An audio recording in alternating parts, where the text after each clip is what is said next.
Buenos días, buenas tardes, buenas noches. Hoy en el podcast semanal del semanario XYZ vamos a platicar sobre el tema del lavado de dinero y recursos ilícitos con el abogado y doctor en Derecho Carlos Barzallo. Carlos es panameño, licenciado en Derecho y Ciencias Políticas por la Universidad de Panamá, maestro en Derecho Comercial por la Universidad de Pensilvania y doctor en Derecho por la Universidad Complutense de Madrid. Carlos cuenta con una carrera profesional de más de 30 años ejerciendo la abogacía. Se ha especializado en el derecho comercial y corporativo y durante los últimos años se ha dedicado al estudio y análisis de temas relacionados con el combate a delitos financieros, con énfasis en el combate al lavado de dinero, el fomento de la transparencia y la gobernanza corporativa. Actualmente es presidente del Instituto de Gobierno Corporativo y asesor de la Junta Directiva de la Asociación Panameña de Examinadores de Fraude. Anteriormente, Carlos fungió como presidente de la Fundación para el Desarrollo de la Libertad Ciudadana, capítulo panameño de Transparencia Internacional. Les habla Juan Camilo Reyes Moreno y esta es la entrevista de esta semana. Yo quisiera empezar exponiendo algunas cifras. La primera es, ¿cuánto vale el mercado de ilícitos a nivel mundial? La cifra ronda los 2 billones de dólares, según las Naciones Unidas. Entonces, esto es alrededor del 3.6% del Producto Interno Bruto Global. Todos los ingresos que tienen los ilícitos a nivel global se circunscriben a esta cifra. Adentro de esta cifra, evidentemente hay distintos tipos de ilícitos. El narcotráfico, por ejemplo, aporta a estos 2.000 millones de dólares entre 500 millones, entre 350 y 500 millones de dólares. Es lo que estima las Naciones Unidas. Y ojo con esta cifra porque las Naciones Unidas hace el particular énfasis en especificar que alrededor de 1.2 billones de dólares es lo que se está generando como ingresos o como ganancias para las actividades ilícitas y que el resto, casi el doble, obedece a que como el lavado de dinero es también una actividad ilícita, la cifra se duplica o se alcanza a casi duplicar. Entonces, entendiendo estas cifras, hablamos de muchísimo dinero, ¿no? Es impensable que este dinero no accese de una forma u otra a otras áreas de la economía formal y legal alrededor del mundo, ¿no? Y bueno, en este sentido, la forma de acceder de estos recursos es buscando lavarlos y buscando legalizarlos de alguna forma, ¿no? Entonces, poniendo esto de perspectiva, me gustaría saber tu opinión, Carlos, con respecto a principalmente eh, esta, esta gran cantidad de dinero que se mueve, esta gran cantidad de recursos que se mueve, producto de actividades ilícitas. ¿Crees tú que es posible controlarla? Sí, bueno, muchas gracias, Juan Camilo. Yo creo que esa introducción es muy importante y pertinente. Comienzo diciendo de que uno necesita un punto de partida. Sin embargo, los propios autores de esas cifras son cautelosos en el sentido de que son meros estimados. Es muy difícil medir esto que está en capacidad, así que son estimados. Es bastante certero decir que se queda corto. Sin embargo, uno no puede ensayar otra cifra y esa se usa y se repite y se repite. Lo digo con conocimiento de causa porque la semana pasada tuvimos en Panamá a David Lewis, el exsecretario ejecutivo del Grupo de Acción Financiera, y en su discurso ante una audiencia panameña aquí hizo la misma reflexión sobre cautela con la cifra. Él es un exsecretario ejecutivo reciente, el último, que renunció y que ha sido bastante atípico porque es bastante autocrítico del sistema. Contestando la pregunta específica sobre si con estas cantidades, cualquiera que fuesen superiores a la indicada, el sistema corre un riesgo de captura y la lucha contra esto que se ha simplificado en exceso a la lucha contra el blanqueo de capitales, que la mayoría de la población mundial, me atrevo a hablar la latinoamericana, lo asocia con narcotráfico, lo cual es bastante comprensible, pero a la vez es un error. Y me explico mejor. Los delitos precedentes de blanqueo de capitales, o blanqueo de activos, lavado de dinero, son más de 22. Uno solo de ellos es el narcotráfico. ¿Qué peso tiene este? Estadísticamente puedo decirle con datos duros que en las evaluaciones que hace el Grupo de Acción Financiera, las llamadas evaluaciones mutuas a los países, el 18% de las principales amenazas del mundo es el narcotráfico en el tema de blanqueo. Eso nos deja que un 16% es la corrupción, que es el segundo, el que le sigue, 15% el fraude, otro 15% los delitos fiscales, importantísimos, de manera que uno enseguida se da cuenta que el narcotráfico es importante, el primer amenaza, pero compite con otros tres. Luego baja al crimen organizado un 9%, hay, por ejemplo, en el tema del tráfico humano, bien importante, 6%, falsificación de bienes, 3%, y la minería ilegal, por ejemplo, 1%. Entonces, ¿qué quiero decir con esto? De que las amenazas son variadas, el peso principal lo lleva el narcotráfico, pero no es el único, y todas en su conjunto son un riesgo para el Estado de Derecho, la institucionalidad, y es una batalla muy difícil. Y termino para seguir en la conversación con una frase también de David Lewis, que creo que es la radiografía que debemos tener presente. Dice, Gafi recomienda, hay un abismo, es importante la gráfica, un abismo, una grieta enorme entre lo que Gafi recomienda, las famosas 40 recomendaciones más las 9 contra el terrorismo, entre lo que hacen los gobiernos, que son otro animal que en la ecuación, entre lo que hace la policía, lo que es capaz de hacer la policía, esa policía, qué puede y no puede hacer, recursos, corrupción, entre lo que hacen los reguladores, otro actor importante, los reguladores que están en el ámbito administrativo, bancarios, valores, seguros, y la implementación en el mundo real por las empresas, donde ya aterriza todo en las empresas y cada uno lo hace como mejor le parece, hay un abismo que es importante reconocer para ver si hay posibilidades de que esta lucha tenga una posibilidad de ganarse. Por ahora hay obviamente distintas escuelas, algunos consideran que se está perdiendo y yo soy bastante escéptico, yo creo que es una lucha. Si se midiese en cantidades, los números son peores que cuando esto empezó con el Gafi, y si se midiese pues en metodologías y enseñanza y aprendizaje, hemos aprendido más y seguimos mejorando porque esto es un asunto constante, pero lejos de estar satisfechos de que esta lucha se esté ganando. Y concuerdo contigo, Carlos, en el sentido de que estas cifras se quedan cortas.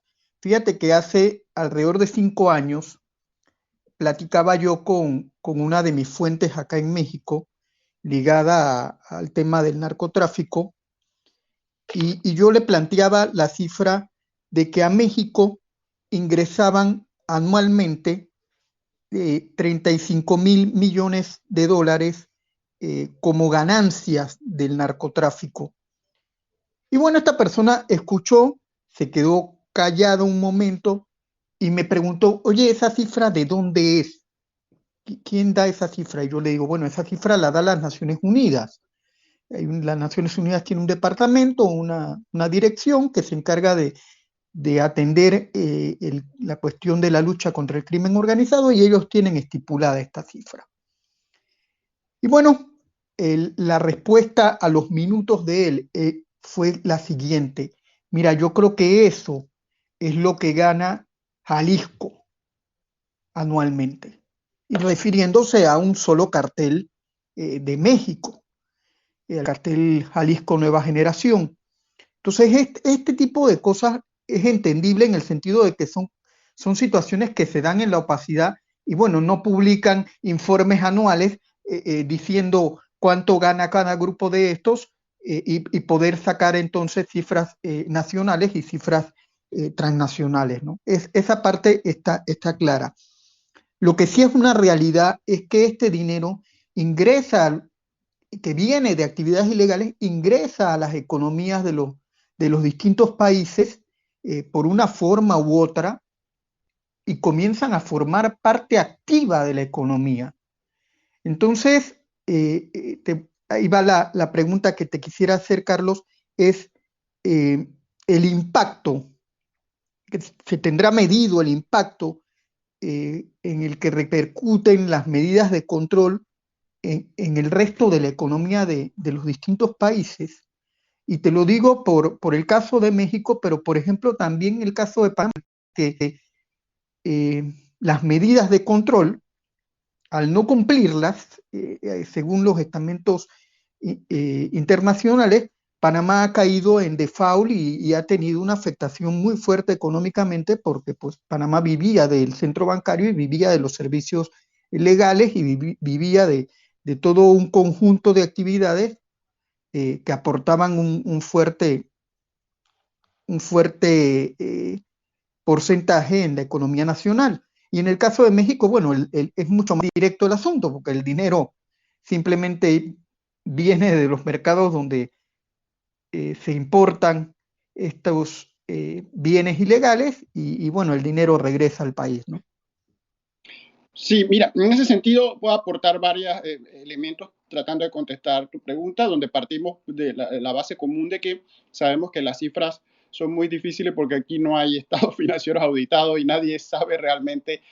Hay también un riesgo enorme de redundancia porque esto que nos gusta mantener nichos separados, esto todo se entrelaza. No es que el dinero del narcotráfico esté en una bolsa y no se pues, mezcle con el dinero de la corrupción, ni luego con el dinero del fraude, de los delitos financieros, y así nos vamos. Por ejemplo, voy a dedicarle unos minutos a conversar sobre impacto en áreas específicas tan disímiles como el arte y como el sector inmobiliario.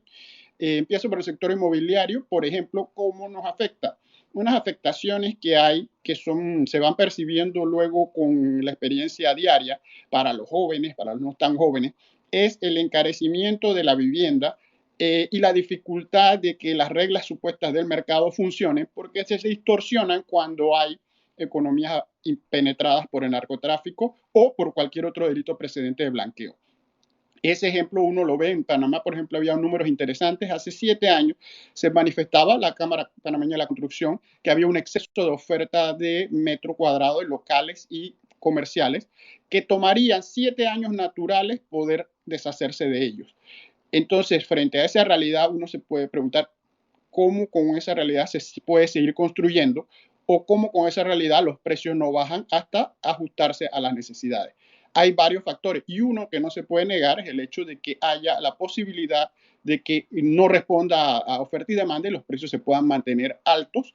No valen las generalizaciones, pero en muchos casos no bajen como lo requerido para salir de esos metros disponibles y seguir el ciclo. El otro tema, por ejemplo, en el arte, estamos viendo un problema interesante y novedoso porque se está utilizando el arte, que es bastante subjetivo, se acuden a subastas de obras de arte y se participa en ellas y se ganan obras. El arte es tan subjetivo que uno le puede parecer que algo vale tanto y a otro le parece que vale otro tanto. Pero el punto es que hay también un enfoque porque también hay una penetración importante a través del arte que es cuantificadamente alta. Entonces, un número que sí tiene bastante interés compartir es si bien no es el impacto del dominio del blanqueo en las economías y la toma de los gobiernos, la mafia se enquistan en los gobiernos y llegan hasta su control. Panamá no es extraño a esto porque a veces lo olvidamos. Nosotros venimos de una narcodictadura en los años 89-90 donde el gobierno trabajaba para proteger a los carteles. Entonces tuvimos una narcodictadura, el militarismo cooperaba con que los carteles tuviesen sus laboratorios y les permitía tener un santuario en Panamá. Entonces no hay que teorizar mucho. Ya en democracia el riesgo es más sutil de que se domine a través de la democracia, a través de las donaciones a partidos políticos y a través del control de la agenda económica. Pero lo que sí sabemos paradójicamente es que el remedio que son las evaluaciones para prevención y para generar cambios en los países, evaluaciones que tienen múltiples fallas, que son injustas, todo ese es otro podcast, pero a lo que voy con los números son los siguientes. Se ha calculado por el Fondo Monetario en un estudio muy interesante usando Machine Learning que los países que están en lista de países deficientes de Gafi sufren una afectación del 7,6% del Producto Interno Bruto. Esos números panameños del último PIB de Panamá son 3.000 millones de dólares. Que eso es lo que cuesta en el flujo de efectivo que entre de inversión extranjera. Esos son, en panameño, 3 ciudades de la salud que costaron supuestamente costó y no se ha terminado con sobrecostos 1.000 millones. Pudiéramos haber hecho 3. Entonces tenemos un número redondo, un porcentaje del PIB y es importante tenerlo presente porque ese es el costo de estar en la lista de los países deficientes que no lo combaten. El costo de estar y no saberlo es otro muy interesante. Un grupo de estudiantes de la American University hizo un trabajo para el Departamento de Estado americano, para el Buró de Inteligencia, donde estudió varios países que estaban en lista de Gafi para romper con un mito es ¿qué costo tiene estar en lista Gafi? Y en 10 años, Panamá, del 2010 al 20, estando en lista Gafi en el año 14 y saliendo en el 16, el Producto Interno Bruto de Panamá casi que se duplicó. Y es el país en el 18 con mayor inversión extranjera en Centroamérica. Entonces, eso parece una contradicción al discurso formal de que no viene inversión y no viene flujo de capital extranjero. No es tan sencillo. Sí puede que venga, pero si uno comienza a desgranar, ese flujo quizás no es el mejor, no es el más sostenible, no es el más sano, no es el más duradero y es el que puede venir con unas reglas del juego menos serias y el riesgo de captura es mayor. Con esa idea termino para seguir conversando. El caso de Panamá es increíble, ¿no? La cifra que me estás compartiendo es interesante porque pone en comparación, también tú lo comparabas con 3 ciudades de la salud, pero también está muy cercano a lo que aporta el canal anualmente, ¿no? El canal está aportando cerca de 2.000 millones de dólares anuales al gobierno y está facturando casi el doble. Entonces, esta cifra es muy interesante, ¿no? Si el FMI ya la midió y determinó eso, es complejo analizar la problemática que está viviendo Panamá en ese sentido.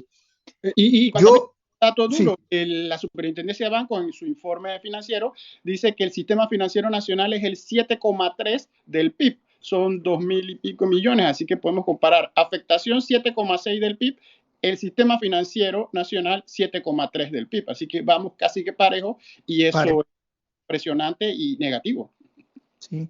¿Qué tanto yo revisaba la lista, oye, Panamá está muy lejos de ser Irán o Panamá está muy lejísimos de ser Corea, que son las dos países que están en la lista negra. Nosotros tenemos una lista que el Gafi llama gris, en el que, por ejemplo, está República Democrática del Congo, están, bueno, una serie fuerte de naciones africanas, eh, y Panamá sobresale de esta lista porque si tú buscas equipararla a alguna de estas otras naciones, eh, sin demeritar las mismas, porque cada nación tiene pues eh, eh, sus propias necesidades y sus propios problemas, pero bueno, Panamá económicamente está lejísimos de parecerse a cualquiera de las otras 12, de cualquiera de los otros 12 países que aparecen en esta lista gris. Entonces, eh, me llama mucho la atención porque te voy a comparar con México, que es el país que yo conozco, y México, bueno, resulta que ha venido realizando a través de su propia unidad de análisis financiero una serie de medidas muy interesantes y sin embargo, pese a estas medidas, ha tenido fuertes problemas, ¿no? Aquí en México, por ejemplo, hace 2 años, en 2019, poco antes de que empezara la pandemia, el HSBC fue multado con 349 millones de pesos aquí en el país y con 1.900 millones de dólares en Estados Unidos por estar, haber contribuido o haber saltado los procesos de control y haber contribuido de esta forma a que se generara lavado de dinero específicamente para el cartel de Sinaloa. Entonces, esta es la situación de México, pero México pues no tiene la fama de haber tenido un centro bancario internacional, que aquí hay que hacer un paréntesis porque el centro bancario de Panamá ya no es internacional, es más regional. México no tiene eh, una banca internacional fuerte, tiene una banca nacional fuerte, sí, pero una banca internacional de medio pelo, diría yo, de la mitad de la tabla, ¿no? Aquí hay bancos que tienen cierta presencia, hay bancos que tienen presencia comercial, otros que tienen presencia solamente para algunas cosas. Entonces es muy distinto a lo que se vivía en Panamá hace 2 o 3 décadas, ¿no? Entonces, sí me llama la atención, ¿no? Incluimos a Panamá en la lista gris, pero bueno, yo veo países que no están en la lista gris y que tienen comportamientos a lo mejor que pudiesen considerarse a priori mucho más graves, ¿no? El caso de México, por ejemplo. Sí, ¿Por qué estamos incluidos? el comentario me da pie Panamá. para hacer la siguiente reflexión. Primero, en derecho, los abogados hablamos de obligaciones que son de medios de resultados. ¿Qué significa eso? Cuando uno va a un doctor no le puede prometer a uno que lo va a curar, un cirujano, él va a hacer sus mejores esfuerzos y no va a caer en negligencia y va a operarlo, pero no puede asegurarle que lo va a curar. Es irresponsable decirle una certeza. Él, lo que obviamente no se va a hacer el procedimiento incorrecto y va a hacer todos los pasos que la profesión exige. ¿Por qué traigo ese ejemplo que puede parecer tan alejado? En las benditas listas que se simplifican enorme por colores, pero mejor es entender lo que significan, lo que uno ve de los países, esa noticia que tú nos dices de México y esa noticia que vemos de otros países y esas multas ya son un indicativo de que algo está pasando, de que el país está investigando y está sancionando. No es que tenga narcotráfico, que todos lo tenemos, es lo que se hace con el problema, que son dos opciones: atacarlo, tratar de atacarlo y le va mejor o peor en la lucha, u otros que hacen mucho menos o nada. Los países que están en la lista de deficiencias estratégicas son los que pueden demostrar cuando les hacen el examen que hacen muy poco, dicho al contrario, que no pueden demostrar que hacen mucho y las estadísticas están allí. Tienen pocas investigaciones, tienen pocas sanciones, tienen poca actividad. Entonces, los que están, y la gente le molesta y tiene toda la razón, esto no es un juego muy balanceado, pero cuando le hacen las evaluaciones y son públicas y se pueden leer, tienen ejemplos y casos donde demuestra que hacen algo. ¿Podrían hacer más? Sí, pero hacen algo frente a otros que hacen nada. Y voy a dar ejemplos duros, concretos, de data dura. Yo me puse a estudiar los 10 años de las últimas evaluaciones de Gafi, del 12 al 22, 2012-2022. Han sido 66 países los listados del mundo, 23 vienen de Asia, 19 de África, 8 de América del Norte, es decir, Estados Unidos, Canadá, y México, que lo incluyen como el norte, 9 de América del Sur, 5 de Europa y 2 de Oceanía. Entonces, está repartido. Y lo más curioso es que en el caso panameño, por ejemplo, Panamá ha estado 3 veces en la lista de Gafi y lo ha estado desde el año 2000, después de la invasión, con sus 3 gobiernos, todos los gobiernos, más de 3 gobiernos post-invasión. No parece ser un asunto ideológico ni un asunto de estilo gubernamental. Y para no comparar pera con manzana, el país que más tiempo ha estado es Yemen, pero Yemen es una anomalía. Yemen es un país que vive en una permanente guerra civil. Ha estado en esa lista y no pasa a la que se llama lista de jurisdicciones de alto riesgo, que fue lo que bien mencionaste, Irán y Corea del Norte, que están en otra categoría porque son alto riesgo. La lista que llamamos coloquialmente gris es los países que tienen deficiencias estratégicas medidas en base a las evaluaciones, que son como una especie de examen de grado. El tema es que Panamá se debe comparar con los que Panamá se parece o quiere parecerse o están en su círculo de negocio. Y esos países, para citar algunos, son Bahamas, Barbados, las islas caribeñas, Islas Caimán y Mauricio en África. Y la comparación cuando llega pone a Panamá en una situación muy, muy clara. Estos países han estado en la lista y han salido de ella rápidamente. Bahamas ha estado una vez y salió después de 7 reuniones de Gafi. Gafi se reúne 3 veces al año. Barbados estuvo una vez y salió 7 reuniones después. Caimán ha estado una vez, lleva 4 reuniones y no ha salido, se espera que salga pronto. Y Mauricio estuvo una sola vez, estuvo 5 reuniones y salió durante la pandemia. Panamá, por ejemplo, para cerrar, lleva 3 años y no ha podido salir, está luchando fuertemente por cumplir con el plan de acción que tiene 15 puntos y le faltan 3 o 4 por completar. ¿Cuáles son los 3 y 4 que se dicen fácil? Mostrar efectividad en investigaciones y sanciones que nosotros nada más basta leer los medios para darnos cuenta de que la sociedad local añora que haya certeza del castigo en estos delitos de alto perfil, delitos financieros, corrupción, porque en Panamá hay mucha certeza del castigo, pero para otro tipo de delito. Muy buena reflexión, Carlos. Fíjate, yo revisaba los números y hacíamos la comparación previa ahí con México. Y bueno, en los últimos 10 años, las fiscalías mexicanas y la Unidad de Análisis Financiero en México ha llevado a cabo casi 1.700 averiguaciones. Creo que anda por el orden de las 1.630 averiguaciones eh, que se han llevado a ser juzgadas, ¿no? Eh, y esto es un indicativo, un poco a lo mejor lo que comentas de qué está haciendo el país para evitar esto. Sí, acá se está persiguiendo, sí, sí se está llevando la gente y sí eh, eh, se están haciendo las averiguaciones previas por el delito específico de blanqueo de capitales, ¿no? Sí, Otra cosa nada más dime, otra dime. cosa es cuánto de estas 1.600 cuántas fueron condenadas. Bueno, ahí hay cerca del 2% ha sido condenado, pero obedece a otra cuestión, obedece a que en el juicio, en el juzgado, la fiscalía, por un lado, a lo mejor no presentó fuertemente el caso, o por otro, que es bien importante decirlo, la defensa se ha defendido y ha logrado eh,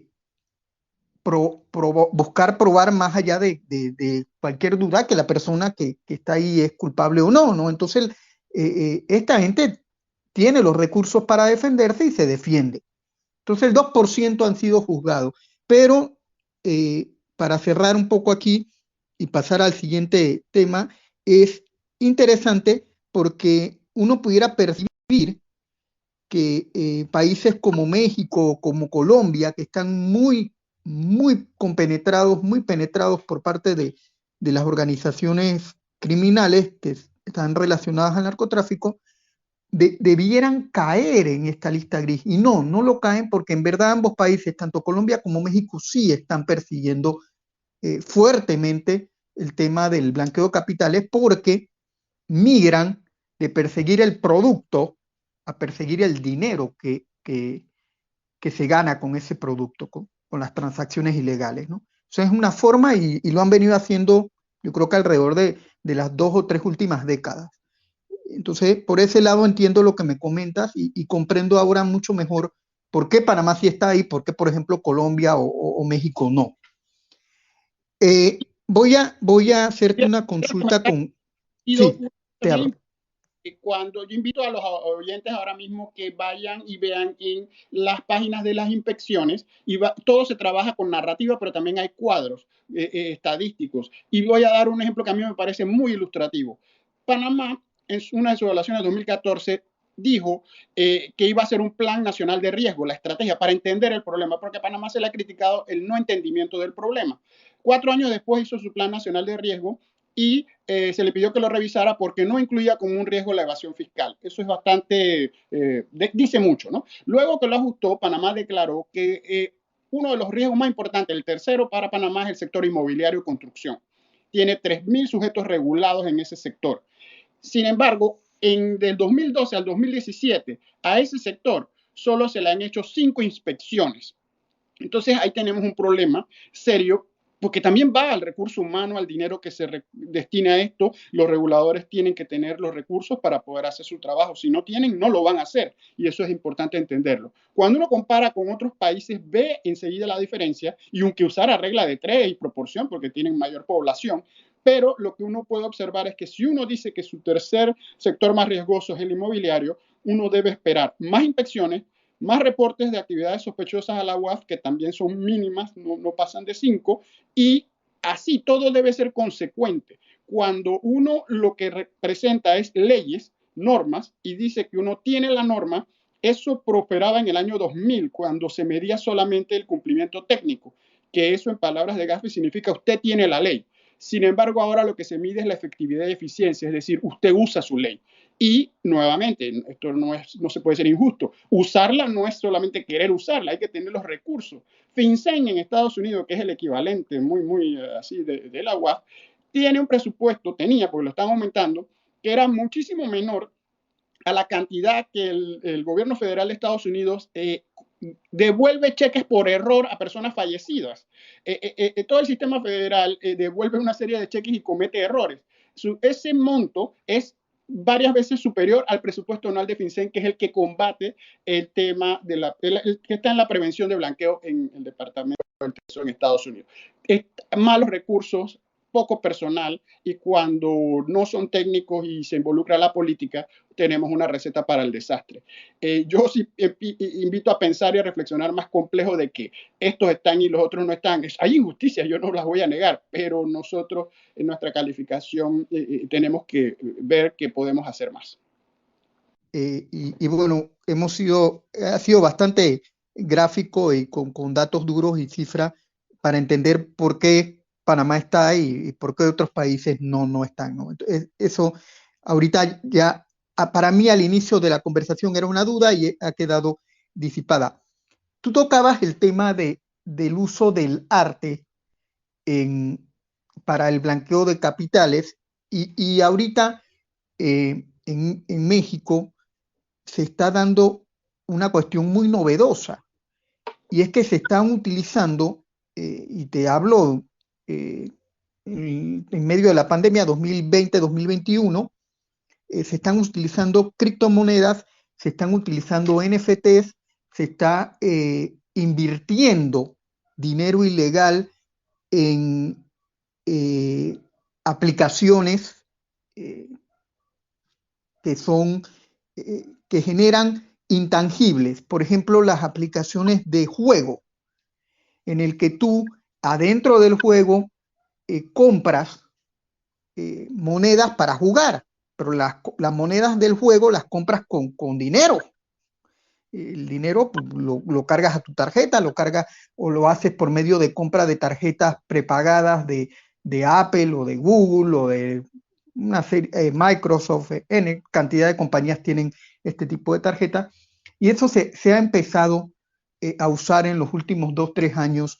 Bueno, primero porque no existían antes estas cosas y estas tecnologías y ahorita se están usando. Y lo otro es que están accediendo a la banca formal por la vía de la fintech, por la vía de las tecnológicas financieras. Entonces, ¿cuál tú crees que sea la perspectiva en torno a esto, ¿no? Esta gente siempre va a ir un paso adelante que nosotros vamos persiguiéndolos, ¿no? Por eso se persigue el delito, ¿no? Entonces, pero entendiendo esa parte, ¿cuál es tu perspectiva hacia futuro con estas cosas? Sí, mira, muy interesante porque te voy a dar dos datos importantes y recientes. Gafi, el Grupo de Acción Financiera de Latinoamérica, que lo forman 17 países, México incluido, Panamá incluido. Panamá se incorporó primero a GAFIT, que era el Caribe, y después se cambió a Gafilat.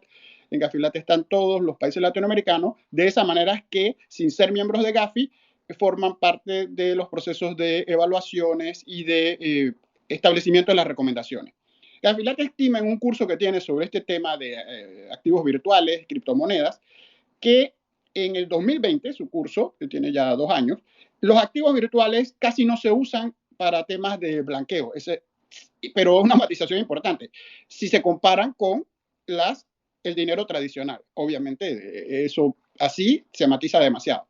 Por otro lado, los medios publican en México en marzo del 2022 que la ONU está advirtiendo que en México los carteles están utilizando las cripto para el lavado y que lo hacen como lo hacían con el dinero originalmente, con pequeñas cantidades para no pasar detectado. Tú preguntas mi opinión, es evidente con la evolución de esto del fintech, Bitcoin y la cripto, que esto también presenta su riesgo, ya es un hecho comprobado y hay que tener los mismos principios y adaptados a las tecnologías y a las realidades porque es ya un método para el blanqueo. Eso sentenció de esa manera. Y lo uno con el tema del arte que yo mismo mencioné y que tú lo seguías profundizando, incluso lo modernizabas, porque el arte que yo me refería todavía era el relativamente tradicional, que funciona así, pues, y esto me ayuda cosas a la vez, que son las tres etapas del blanqueo, que sería la colocación, el anglicismo, el layering y luego la integración. En el arte se ve muy claro porque, y uno ni se lo espera, porque uno está esperando, y eso también funciona para subasta de ganado y para otras cosas que no son arte. ¿Qué pasa? Una persona tiene dinero mal habido, que es el que nos gusta narcotráfico, una bolsa de dinero, pero también es de corrupción, le pagaron un soborno.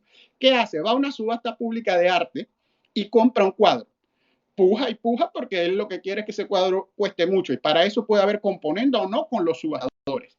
Aquí hay un cuadro X por 20 millones y luego se va a un banco y da ese cuadro que ahora costó 20 porque él pujó por 20 y dice que ese cuadro cuesta 20 millones y pide un préstamo por 18, 15, 20, la proporción que le quiera dar el banquero. De esa manera consigue de un préstamo bancario dinero que ya integra el sistema porque cuando lo usa para lo que sea, su origen es un préstamo bancario. Y el cuadro está respaldando ese préstamo. Sencillito, burdo y requiere muchas complicidades, porque lo primero que diría es, si se hace bien lo de conocer al cliente y conocer al origen de los fondos, habría que detectar el ingreso del dinero. ¿Cuál es el problema técnico?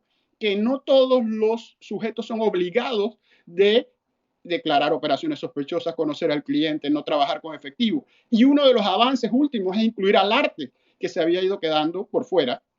Y ahora, los bancos ya los conocemos, están obligados a preguntar el origen de los fondos y hacer la debida diligencia. Ya estamos muy conscientes de ello. Sin embargo, no todos los clientes de los bancos, como empresas o como actividades, tienen que hacerlo.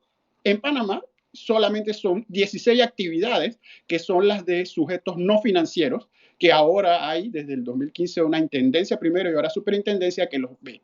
Y eso todavía es un grupo minúsculo frente a las realidades económicas. Entonces, concluyo con lo siguiente, de que contestando categóricamente que la cripto no es nada que vaya a poder quedar excluido, gira en torno al problema a la identificación del beneficiario final o quien controle. Ese es un concepto clave que requeriría mucho de desarrollo, pero todos es importante saber quién es el controlador final, porque es en esa opacidad donde se presta para blanqueo. Es interesantísimo lo del arte, ¿no? Y esta gente ya la está tecnificando. Acá inclusive llegué a tener ahí una de mis fuentes, me comentaba, no, esta gente ya está usando NFTs. O sea, el Sí. NFT es muy intangible, es arte, sí, pero arte digital, ¿no? Y no solamente arte, como tú decías, aplica para también otras cosas, igual digitalmente aplica también para otras cosas, pero lo están utilizando ya y el ejercicio ese que tú acabas de describir, de supravalorar el, en este caso el intangible, acá lo están aplicando. O sea, hay NFTs que tú dices, bueno, ¿y por qué voy a pagar tantos Bitcoin por eso, si eso no lo vale? Pero al final, pues es subjetivo, ¿no? Para mí lo vale, para ti no a lo mejor, pero si yo estoy dispuesto a pagarlo, le estoy dando un valor a eso. Y esta gente ya lo está empezando a utilizar, ¿no?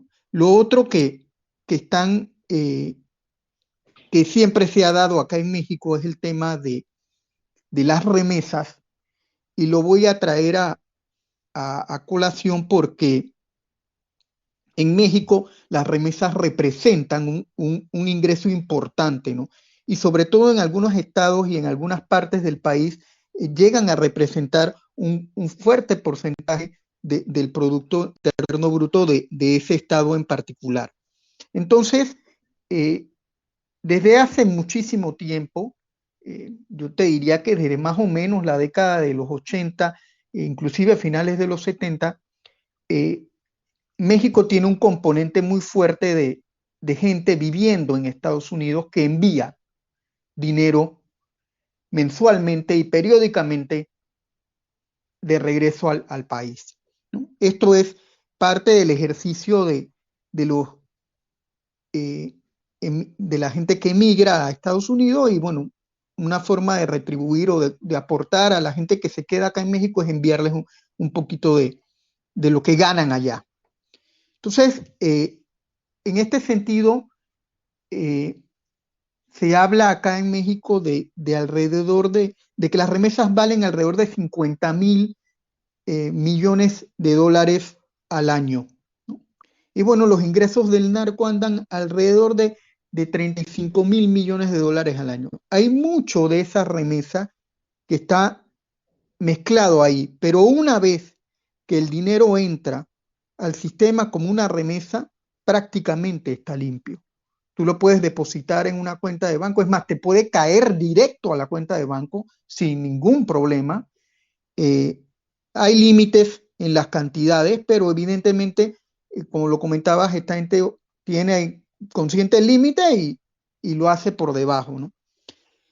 Eh, la pregunta en este sentido es, ¿qué piensa el GAFI de este tipo de situaciones que ya son obvias y que ya son trabajadas por muchísimo tiempo y que los mecanismos de control en verdad son bastante complejos porque no se pueden prohibir, generas una afectación grave a la economía del país, y por otro lado, controlarlos es bastante difícil. Ojo, también las compañías norteamericanas que envían los dineros, pues ahí hay un dinero interesante, ¿no? El 4% en algunas, el 3% en otras, y bueno, pregúntale a Western Union cuánto gana por mandar dinero a México, ¿no?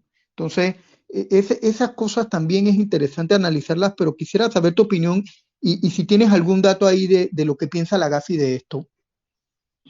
Sí, tema, yo recuerdo hace muchos años cuando nos capacitaban los organismos para este tema, que me sorprendió un experto cuando nos hacía esas preguntas para romper el hielo en los cursos de que qué creíamos nosotros que en el tema, por ejemplo, de terrorismo era lo que más invertían los terroristas y uno pensaría que precisamente en armas o en cuestiones de destrucción masiva o no.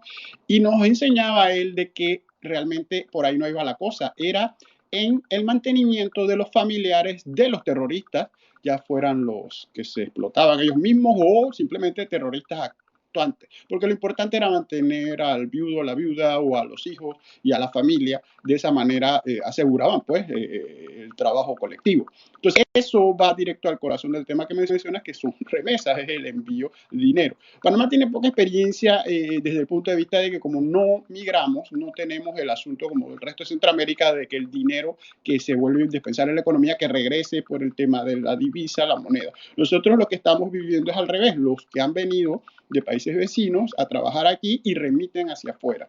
Allí lo que hay que ver, los organismos no GAFI se han interesado en el tema a nivel mundial es por bajar los costos de transacción, porque se pierde mucho con el pago de comisiones por estos envíos y buscar mecanismos que los hagan donde la persona pierda menos en estos envíos, ¿no? Y lo otro es también ver cómo se hacen más ágiles y menos dependientes del sistema financiero, puedan ser más directos. Allá hay pues un gran margen para el fintech y para el futuro de la finanza, porque esto es un tema básicamente de sistemas de pago y ahí estaría la desintermediación.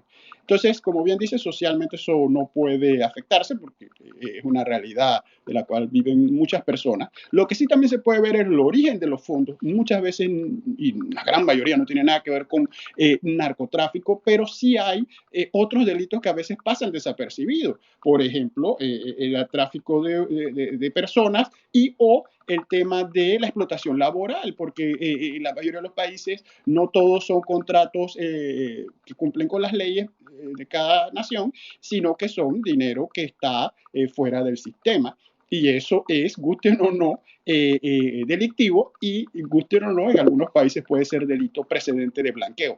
De esa manera quiero sacarnos del marco de siempre de que es narcotráfico. Es un componente importante, 18% ya lo saqué de las evaluaciones de Gafi, pero no es el único ni el más ni pasa el 50%, pues, por ejemplo. Entonces, contestando tu pregunta, creo que en ese tema es importante la realidad sociológica, que eso llegó para quedarse, mientras haya la migración, el trabajo, lo que hay es que cuidar el origen de esos fondos, que eso regularizaría las relaciones y de ahí uno saca de la ecuación una parte importante y quedarían entonces aislados los que sí son productos de narcotráfico o muchas otras actividades delictivas.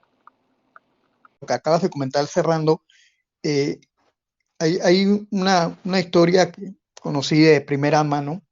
En California, a final de los 90, arrestaron a una persona dedicada a la venta al detal de narcóticos.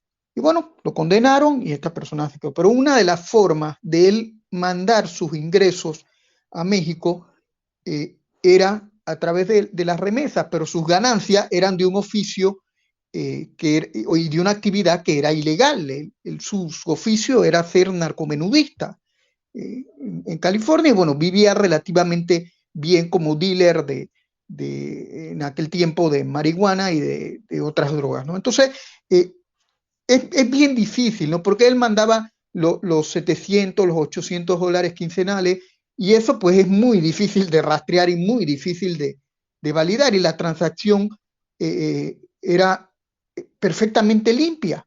Llegaba y depositaba el efectivo y no era para nada rastreable.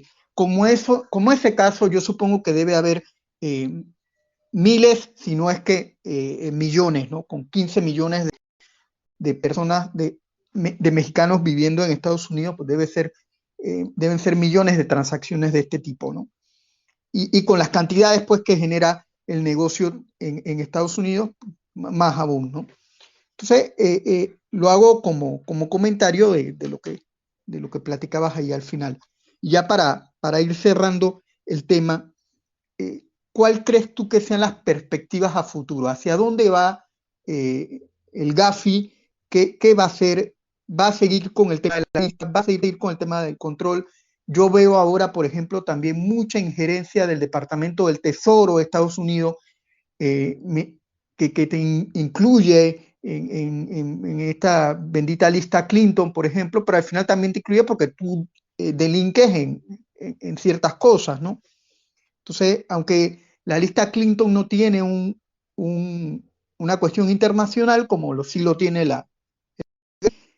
está incidiendo mucho y yo te diría que en el caso de México incide más en los particulares que los metan en la lista Clinton del Departamento del Tesoro a que la unidad de análisis financiero los comience a investigar.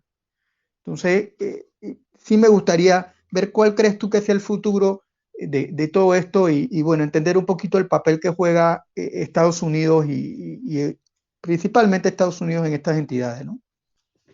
Sí, mira, el futuro bastante aparente es el siguiente: una continuidad del sistema de las listas, sin embargo, con las múltiples críticas que ha tenido y a la vez de que eso es un proceso que deben conocerse que es evolutivo y de mejora, el GAFI hace lo que se llama ronda de evaluaciones y va por la cuarta, si no me equivoco, cuarta o quinta, de la cual esto toma casi 2 años para hacer los paquetes de evaluaciones, escoger qué países van a ser evaluados, formar a los evaluadores y establecer la metodología. Por eso también se dan distorsiones y a veces se comparan peras con manzanas, porque hay países que han sido evaluados varias veces con distintas metodologías. El punto concreto es que la metodología sigue avanzando. ¿Y cómo se mejora? A través de procesos de consulta pública que están abiertos, que cualquiera puede opinar, experto o no experto, grupos organizados o no. Y ahora mismo ha habido varios, por ejemplo, la consulta sobre la recomendación 24 de beneficiario final estuvo abierta para que la gente opine sobre lo que se está proponiendo y ya se aceptó registro de beneficiarios finales. ¿La predicción cuál es?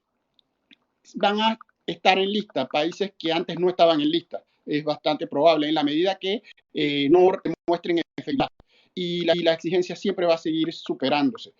Ahí vamos a ver que no van a estar en lista ahora mismo entre lista hay como 35 países y uno ve que no están los principales centros financieros y eso es lo que crea un ruido y crea una discusión que nos hace olvidar los países que tienen problemas se defienden es tú tienes más problemas que yo. Entonces esa defensa genera un nuevo problema. Pero al punto que voy para contestar tu pregunta es, igual que el índice de percepción de corrupción, que me dirán por qué mezclo temas, que antes uno veía el mapa de calor que yo, Transparencia Internacional hacía y todo lo rojo estaba al sur del Ecuador, la corrupción, y todo lo más amarillo y tirando a blanco estaba en el norte.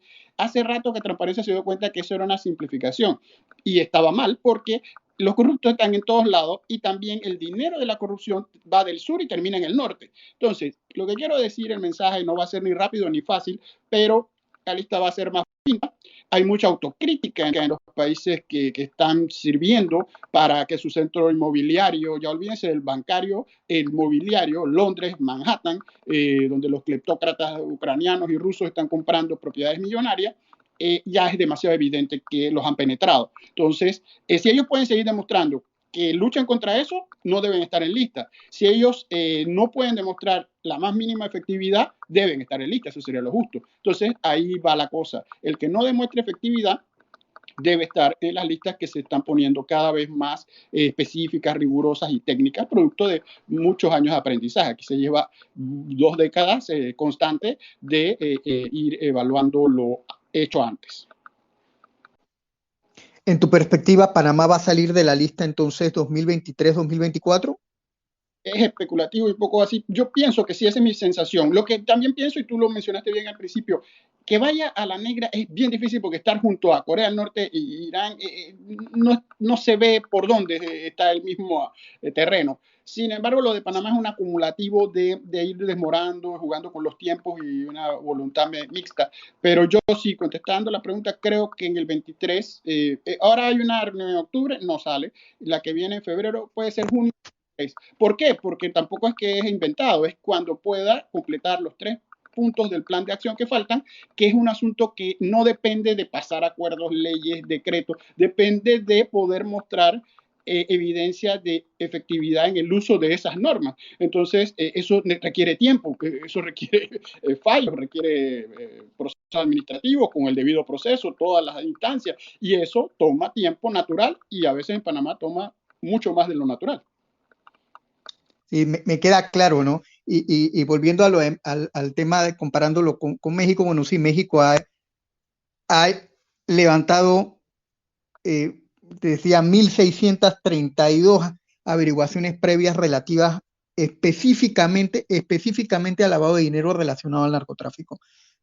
Amén de que hay otras tantas que se levantan por tema de corrupción, por tema de sobornos, por tema, por ejemplo, los casos estos ligados a Odebrecht, que también implican ahí un blanqueo de capitales implícitamente. En fin, aparte de eso, hay 1.632 averiguaciones previas relacionadas específicamente al narcotráfico. Entonces eso sí demuestra que el país está siguiendo desde su perspectiva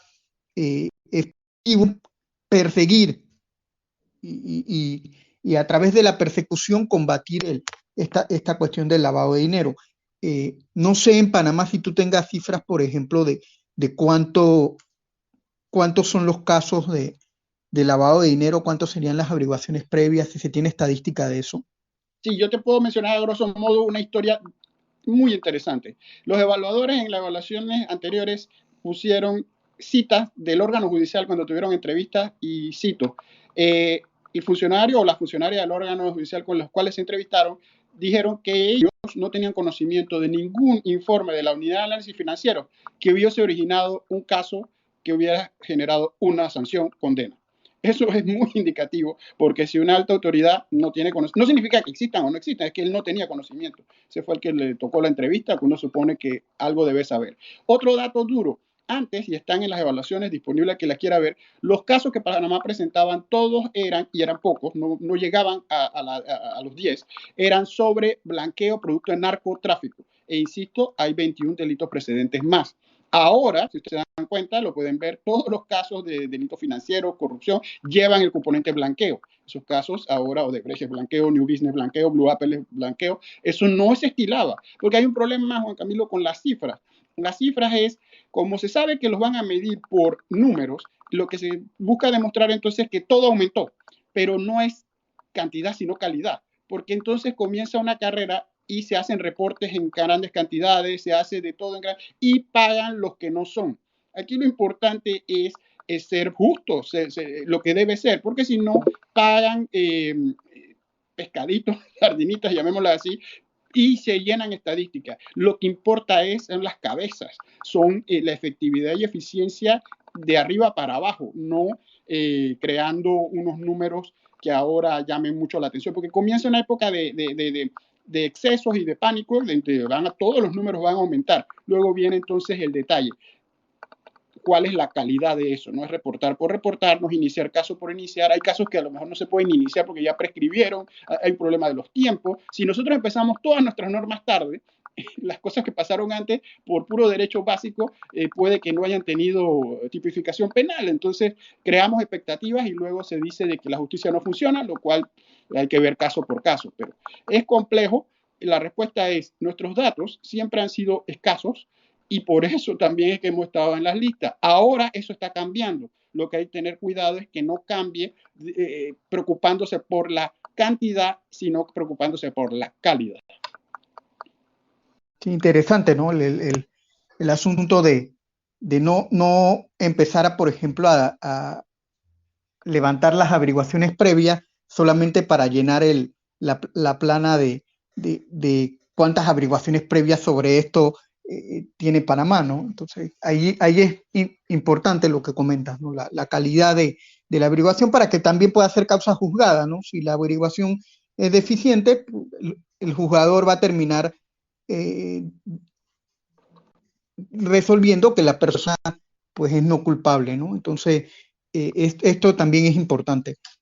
Ya para cerrar, Carlos, te agradezco muchísimo la entrevista y la plática que hemos tenido con datos muy claros y sobre todo para entender cómo funciona el GAFI y también cómo funcionan las distintas unidades de análisis financiero y cómo están trabajando en el caso de Panamá, que está dentro de la lista. Yo aporté algunas cosas en el caso de México, que es donde manejo los datos, pero nos ha dado una perspectiva bastante amplia de este tema relacionado al control de el lavado de dinero y de los recursos ilícitos, ¿no? Sobre todo entendiendo que no es solamente el narcotráfico, hay una serie amplia de actividades que están incluidas en este tema del blanqueo de capitales y que a lo mejor uno las pasaba desapercibidas, ¿no? Pero que aportan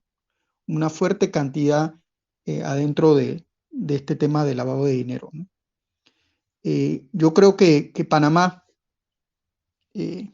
ha aprendido medio a la fuerza eh, este asunto, ¿no? Me llama mucho la atención el hecho de que el gobierno no haya tenido la capacidad de ser proactivo para salir rápido. Tú comentabas, por ejemplo, el caso de Bahamas, el caso de estas islas del Caribe, Caimán y algunas otras que mencionaste, en el que prácticamente salieron casi de forma inmediata, ¿no? O de forma muy rápida. Entonces, me llama la atención porque pensaría uno que es parte de la incapacidad del gobierno para poder presentar a los organismos internacionales una propuesta efectiva y entregar los resultados de la misma de forma rápida para poder salir de la lista. Ahora, si Panamá sale de la lista, la perspectiva de su sistema financiero, ¿cuál sería? Es también una pregunta que debemos hacernos y a lo mejor para contestarla más adelante, sobre todo el aspecto del sistema bancario y del sistema relacionado a la cuestión legal, que en Panamá también tiene un peso un peso importante, ¿no? Entonces, yo creo que me queda claro que debemos estar haciendo lo que como país, en este caso Panamá, lo que se tiene que hacer y lo consecuente para buscar salir de la lista. Ahora, solamente quisiera preguntarte eh, una cosa más con respecto al Gafi, y es, ¿planea el Gafi modificar? Tú hablabas ahorita de que se va a hacer más variopinta la lista. ¿Planea el Gafi en sus próximas reuniones eh, cambiar las, los reglamentos o los parámetros con lo que están midiendo a los países? ¿Entendería que va por ahí el asunto? Sí, voy a contestar eso específico. Antes nada más quería comentar sobre la situación Panamá. Te dejo con tres ideas. Pandemia. La pandemia produjo el cierre de las escuelas, uno de los mayores del mundo, Panamá. La caída del Producto Interno Bruto de 2020, uno de los más grandes del mundo, Panamá. Y estar en la lista Gafi, una de las razones ha sido la pandemia, porque Gafi presentó opciones a los países de que por la pandemia pudieran presentar informes y seguir o no, y no pasaba nada porque lo entendía. Bahamas salió porque no solo presentó informes, sino que insistió a Gafi que viniera a evaluarlo. Entonces, muestra una actitud de pasiva frente reactiva. Con eso cierro y es lamentable, la pandemia mucho más efecto de lo que cualquiera pudiera pensar y se ha usado pues como razón de hacer o de no hacer. En lo que pregunta sobre sí, yo creo que adelante algo. Si uno ve lo que está pasando en Gafi, están cambiando la metodología. Ha habido consultas públicas para varias recomendaciones que ya han sido ampliamente consultadas y están cambiando. Eso va a hacer que las recomendaciones se modifiquen, sobre todo la metodología con la que evalúa, se forman a los evaluadores, que eso no es improvisado, y luego cuando ellos salen al campo o reciben documentos, los revisan con la nueva metodología, y eso es lo que está ahora mismo en curso, así que es un definitivo sí. El nuevo presidente del Grupo de Acción Financiera, eso ellos cambian la presidencia, salió un alemán y entra uno de Singapur, ha presentado pues el plan de acción institucional, el plan estratégico, y ahí están claros los puntos por los que van, qué es lo que esperan ver, qué es lo que esperan encontrar. Aquí realmente no hay sorpresas, todo está dicho con tiempo, hay que seguirlo, hay que verlo, incluso se puede participar en las consultas, como algunas organizaciones lo han hecho. Panamá, Transparencia Internacional Panamá participó en las recomendaciones de registro de beneficiarios finales, y el que puede debe hacerlo si quiere tener por lo menos algo de intervención en este proceso. Te agradezco muchísimo, Carlos, la oportunidad de haber platicado sobre este tema. Gracias, gracias a todos.